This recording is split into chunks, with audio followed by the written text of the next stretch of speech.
Mais uma semana se passou e aqui estamos, trazendo na bagagem o que há de melhor no mundo do agronegócio. Está pronto? Então veja o que a gente preparou com muito carinho para você. Azeite brasileiro é produzido com excelência. E aí, vamos plantar algumas punks? Tudo sobre o cultivo de figo. Mais água na propriedade com barragem subterrânea. Começa agora o programa Revista Rural, a sua revista eletrônica do agronegócio.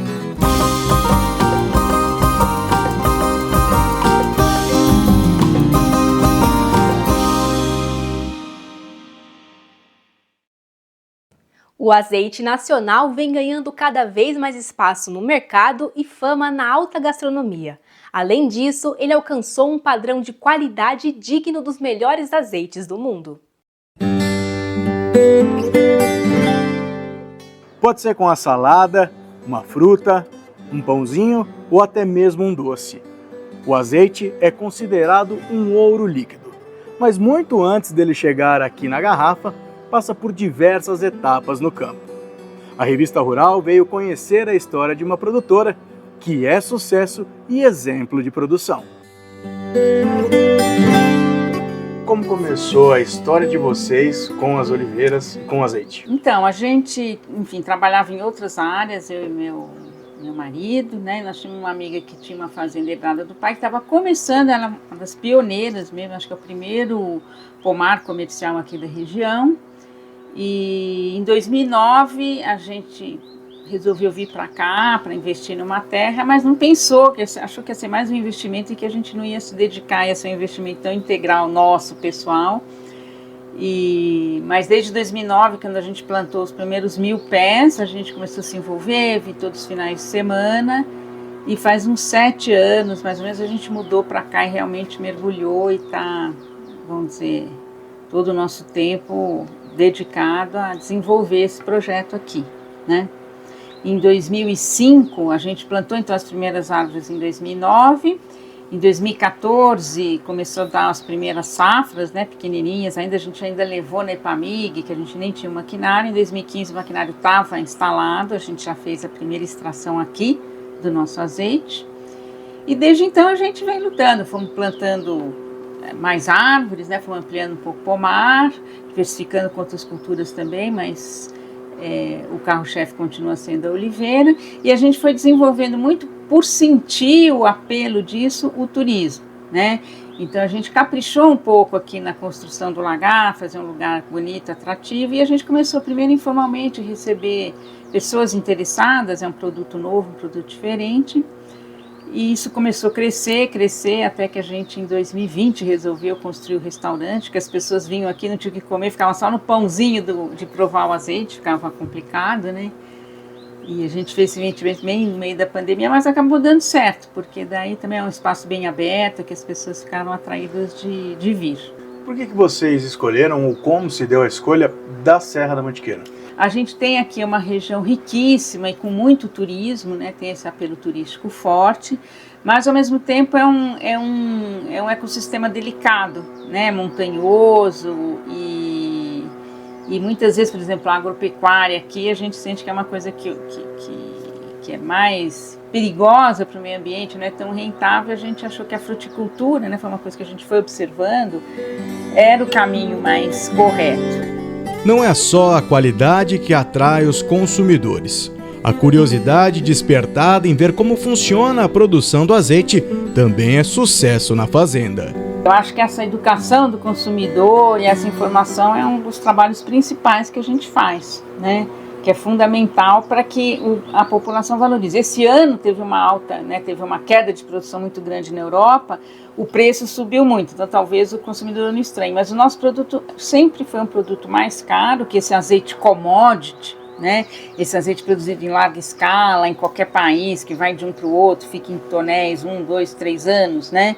Então o nosso a gente procura sempre vender um azeite fresco, produzido no próprio ano, colhido de forma artesanal, manual e, né, processado com todos os cuidados. e explicar, né, para o consumidor por que ele é um produto tão valioso, por que é o ouro líquido, né?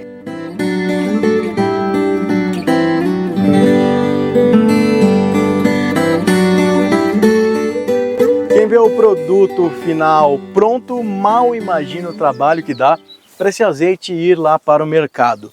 Requer muita paciência e muito cuidado por parte do produtor, afinal, são muitas etapas aqui no campo. Raoni, qual que é a primeira delas? Por onde eu começo a plantar a oliva? Bom, o primeiro passo é escolher a região correta, né? A oliveira é uma planta que ela precisa de ter frio, né, para ter uma florada, consequentemente uma produção. Então aqui no Sudeste a gente tem que escolher áreas de altitude, né? O nosso frio é muito determinante pela altitude, então quanto mais alto, maiores são as chances de ter frio, consequentemente uma florada. Depois de escolhido isso, a gente tem que ir para a parte de qualidade do terreno, né? Procurar buscar terrenos com possibilidade de mecanização para fazer um bom trabalho de preparo do solo. Isso é fundamental. A oliveira é uma espécie totalmente exigente em correção de solo, né? Uma calagem bem feita, uma fosfatagem bem feita. Então, para isso que seja possível, isso é importante escolher um terreno bem plano, né? O mais plano possível. Além disso, as características, né, do solo, né, as características que a gente vai aprofundando, né? Um solo com tendência mais arenoso, ou textura média, sempre é mais preferido do que um solo muito argiloso. O Raoni estava me contando que, em média, uma árvore para atingir o seu máximo produtivo leva cerca de 8 anos. Mas é a partir do 4º ano que a primeira florada acontece. Por que leva esse tempo todo? Bom, no primeiro momento a planta ela primeiro tem que ganhar copa, né? Então ela começa como muda, uma planta com pouca superfície de produção. E os 3 primeiros anos a gente faz a formação da planta, né?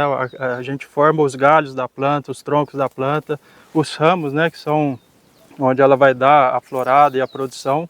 Então, para a gente ter uma planta produtiva, a gente tem que ter uma planta grande, uma planta já com uma área de produção. Então, esse é o básico dos primeiros anos, né? O trabalho que a gente faz nos primeiros anos da produção. Bom, pessoal, nós estamos chegando à parte final da produção. Aqui a oliva vai virar azeite, é isso? Isso mesmo, é isso mesmo. Ela vai chegar do campo, né, do pomar, em caixas de colheita. A gente vai pesar, porque depois vai ver a relação que dentro do peso da fruta e o resultado final em azeite. E aí depois de pesada a gente joga a fruta nessa moega de recepção, tá? Ela vai subir por essa esteira elevatória, vai passar por uma desfolhadora, depois pela esteira de lavagem, né? E vai cair ali no fundo numa segunda moega, que já é a moega onde ela está lavada, e ela vai ser levada já para dentro da área de produção, que está toda fechada, lá onde a azeitona vai ser então processada, né? Vai passar por um moinho que vai amassar toda a azeitona, inclusive o caroço vai se transformar numa pasta com os caquinhos de caroço dentro. Vão para uma batedora e nessa batedora vai começar a soltar o azeite que está principalmente na polpa da azeitona, né? E aí nós temos 2 centrífugas que em 2 momentos fazem o processo de separação, né? Por centrifugação, o azeite, que é mais leve, fica no centro, depois a água, depois a parte sólida, né? O bagaço e a água sai, né, colocado para fora, depois é levado para compostagem. E o azeite passa numa segunda centrífuga que vai fazer o polimento, né, uma limpeza mais fina desse azeite, que depois vai ser filtrado e estocado em tanques para depois ir para o envase.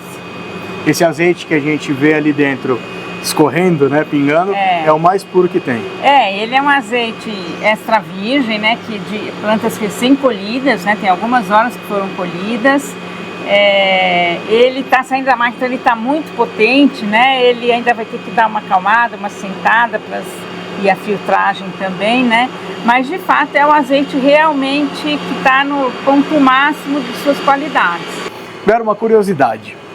Para quem não conhece e está pela primeira vez vendo, qual que é o ponto que se separa o que vai virar uma azeitona comercial, que vai para o mercado, e o que vai virar esse extrato que vai virar o azeite. Então, a azeitona de mesa, como nós falamos, qualquer azeitona pode ir para mesa, a gente fazer uma conserva, mas geralmente se escolhem variedades para mesa mais gorduchas, né, que ficam mais bonitas e uma relação custo-benefício melhor entre caroço e polpa, né? E já para a produção de azeite, são selecionadas aquelas que têm maior teor de azeite na polpa, né? Mas qualquer uma delas a gente pode fazer, usar uma destinação ou outra.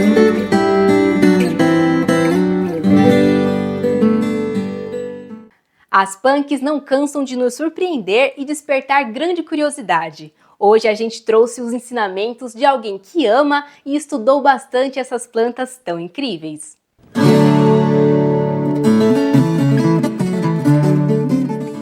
Quem passeia no parque geralmente aprecia a beleza das plantas, das flores, mas e se eu te disser que hoje aqui eu vou garantir um prato colorido e muito nutritivo? Quer saber como? Nós vamos conversar com uma especialista em punks. Vamos lá? As punks são as plantas alimentícias não convencionais, né? E tem muita coisa que nasce sozinho, espontaneamente, né? Nas ruas, nas calçadas, e que são punks, né? E que antigamente os quilombolas, indígenas, né? Os agricultores tradicionais, enfim, todo mundo, né? No começo do século XX, tinha uma hortinha e conhecia, né? E muitas são plantas medicinais também, né? E também tem outra categoria que são as plantas que tem, são plantas convencionais, né? Tipo a bananeira. Tem a banana, todo mundo conhece. Aí tem o umbigo, né? O coração da banana, que já tem pouca gente que conhece, que é comestível, né? Que a gente faz um antepasto, tira o amargor, porque é super amargo, né? Um remédio para bronquite, asma. E tem o palmito também, quando a gente corta, né, o tronco, também extrai um palmito, que é comestível. Então tem essas plantas convencionais, né, como o chuchu, todo mundo conhece o chuchu. E os brotos do chuchu são comestíveis e refogados são deliciosos. A gente pode considerar que de repente o que a gente consome não tem tanto nutriente como o que a gente não conhece? Então, que o que acontece é o seguinte, a agricultura convencional usa sempre o mesmo adubo, que é NPK, né? Nitrogênio, fósforo e potássio. E daí as plantas não, elas são muito resistentes, têm muitos nutrientes, né?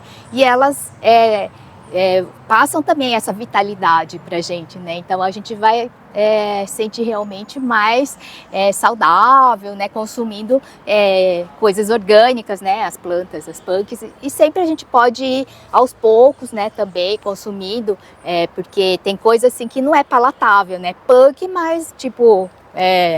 É um gosto de remédio, por exemplo. Tem um preparo, né? Então, ou preparo, ou usar misturado, cozido, né?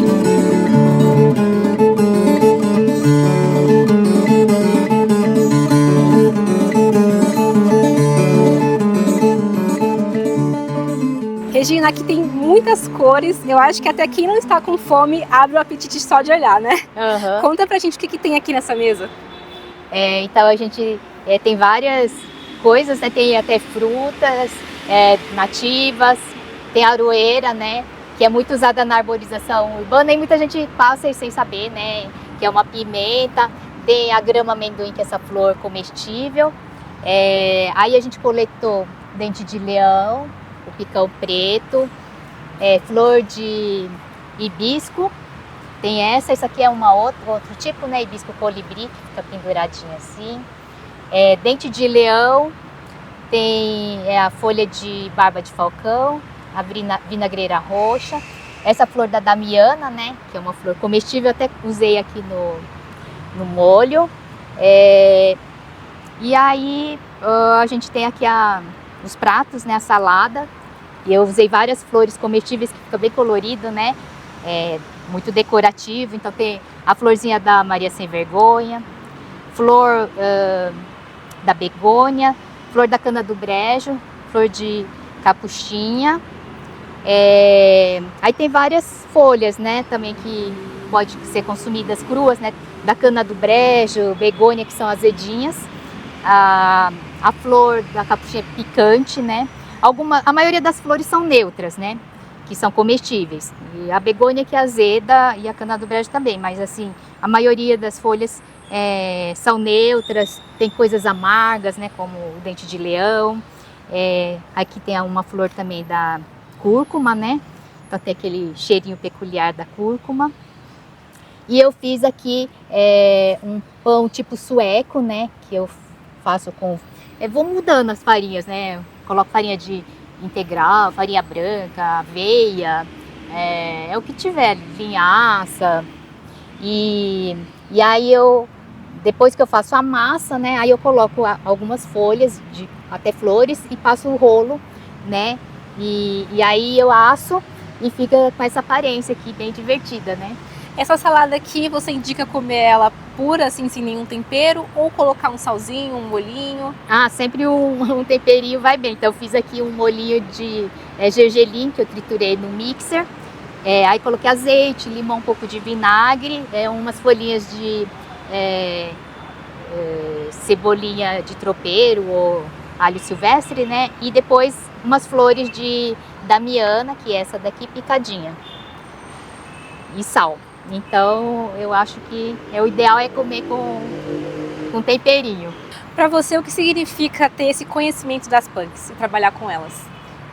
É uma dádiva, né? A gente poder compartilhar esse conhecimento que é ancestral, né? Um conhecimento ancestral das plantas alimentícias, né? E trazer mais diversidade, né, na mesa, mais cores e possibilidades, né? Eu acho que é estimular a criatividade também das pessoas com esses ingredientes.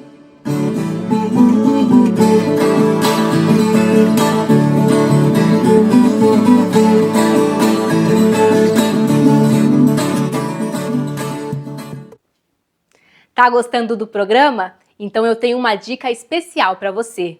Acesse nosso canal no YouTube. Lá você vai assistir um programa ainda maior com mais reportagens e muito mais informação. E lá você também pode assistir todos os programas anteriores, a hora que quiser. Bom, né? Pois é, queremos você sempre bem informado e junto com a gente.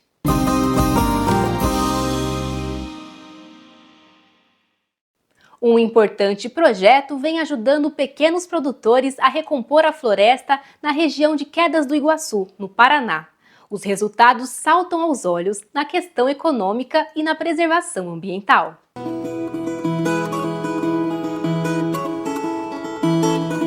Um projeto encabeçado por profissionais da Itaipu Binacional, com a participação de outras instituições, tem apostado na semeadura da palmeira Jussara como uma forma eficiente para recompor a floresta, em uma área de 67 hectares de reserva legal em Quedas do Iguaçu, no Paraná.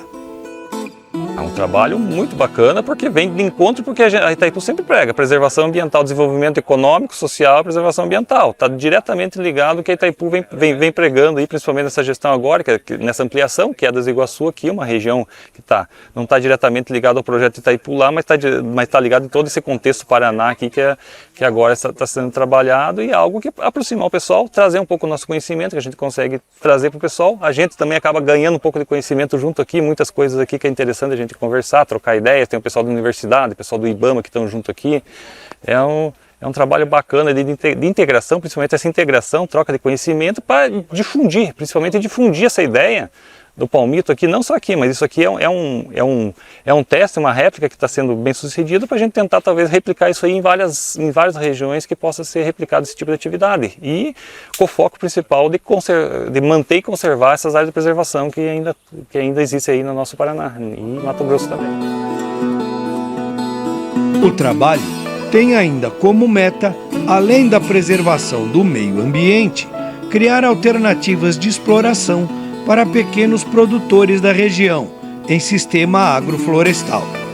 A ideia não é promover o corte das palmeiras para a venda do palmito, mas sim explorar a produção do açaí de Jussara, um fruto que aos poucos vem ganhando importância comercial.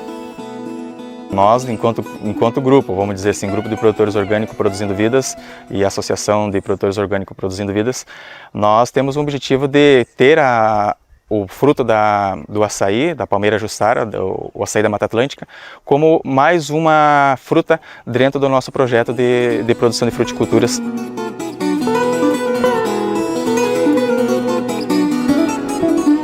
A polpa do açaí de Jussara representa um importante alimento para as comunidades tradicionais e também é utilizada na produção de sorvetes, farinhas, doces e sucos.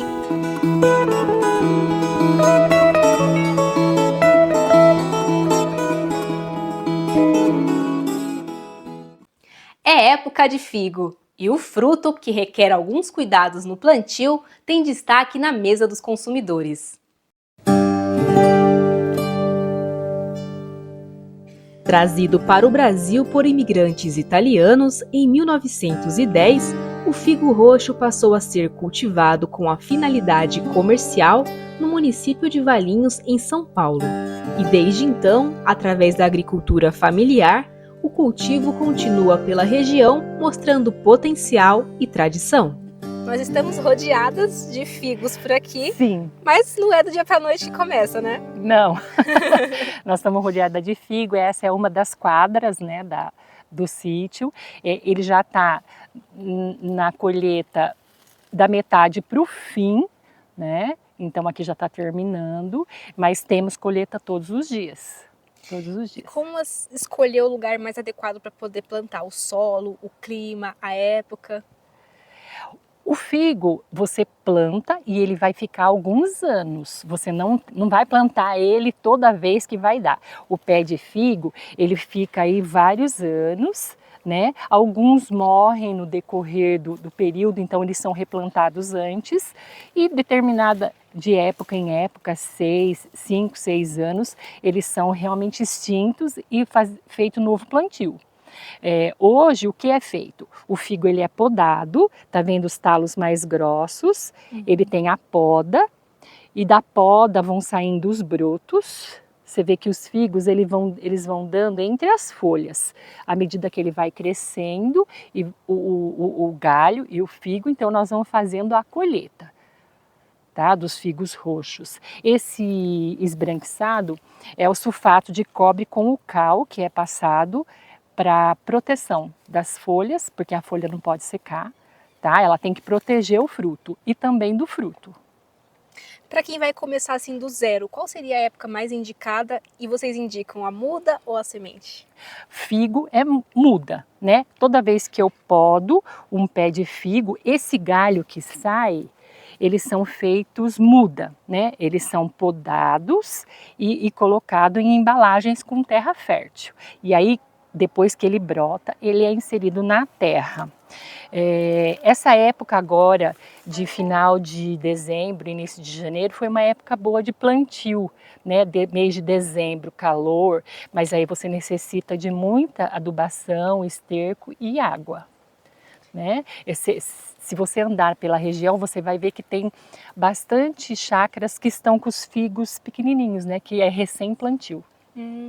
Aqui eu tô vendo figos bem graúdos, mas como vocês sabem o momento certo de colher? Tem alguma aparência, um tempo? O figo mais roxo é o figo que tá bom para colheita. Você vê, esse aqui é um figo que tá um pouco danificado, né? Devido ao clima e tudo mais. E aqui nós temos figos que estão prontos para colheita. Ó, esse figo estará bom para colheita amanhã. É o roxeado do figo. Ele não pode trincar, né? Essa flor dele, ela não pode estar trincada. E quanto maior e mais roxo, melhor. E quais são os cuidados assim que vocês precisam ter aqui com pragas e doenças? O figo é uma fruta que, devido à exportação, no Brasil também ele tem critérios bem rigorosos quanto a inseticidas, pesticidas e tudo mais. Eu tenho que ter cuidado com a mosca do figo e para isso eu não posso ter uma roça suja com resto de fruta ou cascas. Ela tem que estar limpa. Não posso ter vestígio nem nada que acumule mosca, para que eu não tenha problema do figo azedar, né? Porque a mosca, ela sentou naquela florzinha, já era. Não tem mais jeito. Com relação à irrigação, como que funciona? Eu não preciso irrigar em épocas de chuva. Nós temos mês de dezembro, janeiro, que são meses com bastante chuva, né? Pelo menos climaticamente nós teríamos que ter. Então eu não preciso. Mas como a gente tem poda escalonada, então eu tenho quadras de figo aguardando poda, tenho quadras de figo que não iniciou a colheita ainda. Quando chegar a época de estiagem, junho, julho, que eu também colho figo, eu preciso de irrigação. E como que funciona a poda? A poda, a partir do momento que os pés, eu falei para você que esses pés eles estão meia vida, né? De meia vida para diante. Ele vai crescendo, então o figo ele já não vai tendo mais sabor. Ele vai não é secando, ele já não tem aquele sabor gostoso, molhadinho. Está na época de poda, as folhas também já caíram todas, então você vem de uniforme, né? E faz toda a poda, deixando só o caule dele, o pé, o tronco que está na terra. E tem uma expectativa de quanto em quanto tempo é feito isso? 1 ano, uma vez por ano, mas eu faço poda escalonada, então eu tenho figo o ano todo. Né? Eu podro uma quadra, eu vou colhendo, quando essa quadra está quase terminando, que é o caso, eu vou iniciar uma outra quadra e já estou preparando uma outra para poda. E a quantidade que é colhida, mais ou menos, vocês sabem dizer? Olha, agora na época de safra eu cheguei a colher 800 caixas por dia. Dá pra gente dizer que tem alguma fase que demanda maior atenção de quem está cultivando o figo? A fase das chuvas. Né? A chuva e o sol, ela pode desencadear a mosca do figo por conta da umidade. Então, quando chove vários dias seguidos, eu tenho que me preocupar mais. E não existe eu não posso estar usando nenhum tipo de veneno, né, inseticida, para que controle a mosca. O figo ele não aceita nenhum tipo, igual o morango, goiaba, né, que existe muita pulverização, o figo não. A gente passa o sulfato e o cal para proteção. No sítio São Luís, a produção segue em constante diversificação e a venda dos produtos é feita no Ceasa de Campinas e no Ceagesp de São Paulo. A minha família começou aqui em 63, só como produtor de uva, porque é o que eles tinham de experiência, né, de trabalhos anteriores. E essa uva, ela perdurou durante muitos anos. Ainda nós, como adolescente, trabalhamos na lavoura de uva, Niágara. E depois se viu a necessidade de mudança, porque a uva ela só dá uma colheita por ano. Né? Não existe poda escalonada, eu podo e colho a mesma época toda a plantação. E aí nós começamos com a goiaba, né? E depois com o figo. Isso foi em 92, 93, que foi fazendo essa diversificação até a uva realmente ser extinta. De tudo que vocês produzem hoje, o que dá maior retorno para vocês? São os figos? O figo. Resumindo em uma palavra, o que significa ser uma produtora rural aí de geração em geração? Eu acho que é uma paz, né? É uma tranquilidade estar aqui na terra, cultivando a terra. Mas é uma preocupação porque nós não teremos sucessores, né? Sucessores da roça não temos. Então ela vai terminar na nossa geração mesmo, na minha e dos meus irmãos. Se pudesse dar uma dica para quem pensa em produzir figos, qual seria? Que ele faça a produção na agricultura familiar, né? Porque senão a coisa já sai um pouquinho do contexto da agricultura familiar. Então se torna uma grande empresa e você necessita de mão de obra. E a mão de obra para essa cultura, ela está bastante escassa.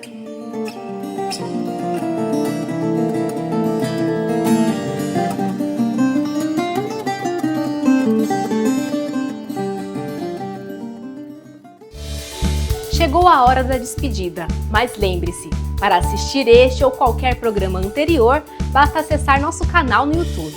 Uma semana abençoada para você, até a próxima!